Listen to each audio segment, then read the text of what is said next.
Hi, this is Friday, so it's Finding Joy on Fridays through the Wellness Center. Today, I want to start talking about the obstacles to joy. I know we want to get into the pillars of joy, but I really want to start here with the obstacles.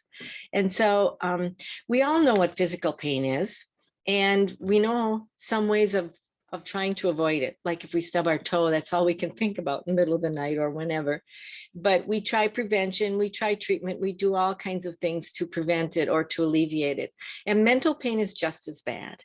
And we should try to alleviate that as well, because the way to do this is to develop mental immunity. What the heck is that? Well, mental immunity is really learning to avoid the destructive emotions and develop some positive ones. And I know that's easier said than done, but before we can find joy, we really have to understand how the mind works.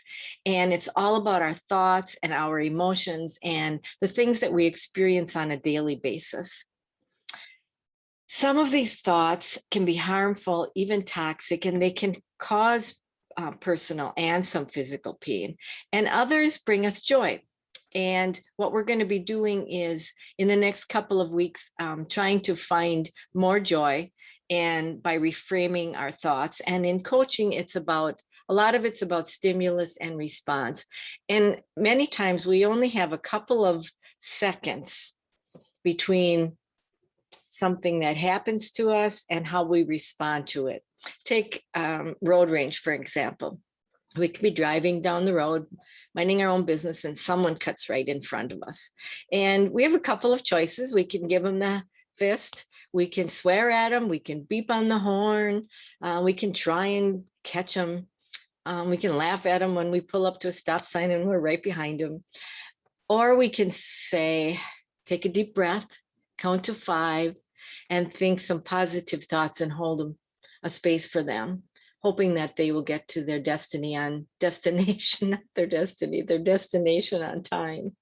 And think maybe they're having a baby, or maybe this person's really, really late for work because their daycare provider was late for work or something. So really looking at ways to calm ourselves down.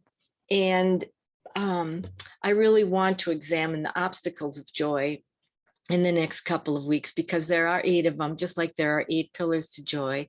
And but because there's so many pillars, or I mean so many obstacles to joy, it's one of the reasons it's hard for us to find joy. And joy is a little bit different than happiness. Happiness is some things that we did, it makes us happy, a birthday party, a shower, buying something new. It makes us happy, it makes us feel good for a while.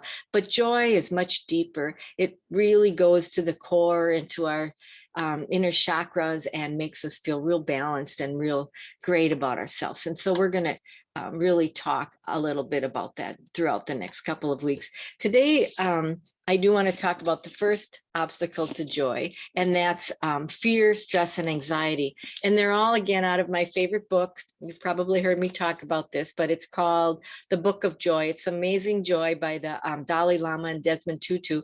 And I'll be giving away 5 books to some lucky people at Brooks Open House on November 9th.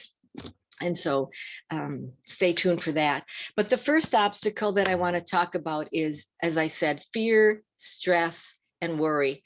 We're all afraid of something, but when this natural fear gets exaggerated, when we let it spiral, when we think out of control, we experience a lot more stress, worry, and anxiety than we need to.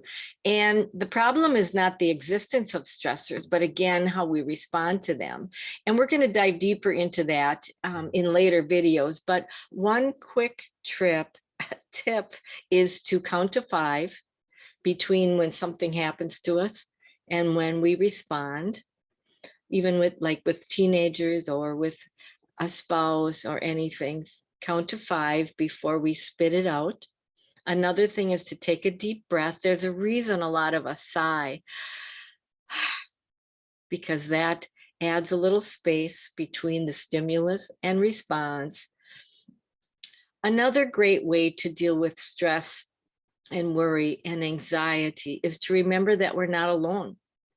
one way of handling our worries is to think about others and to help others. And think about some way that you could help someone today or this weekend, and put that in the chat. And we're going to talk a lot more about what happens when we have too much stress.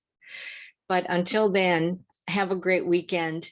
One of the ways I'm going to help others is to spend some time with my grandson, being a grandma, listening to him, listen to his worries about starting school or anything else that he has to talk to me about. I'm just so excited that I can spend a little bit of time with him, and we'll see what happens. But until then, have a great weekend. Try to find more joy. Bye.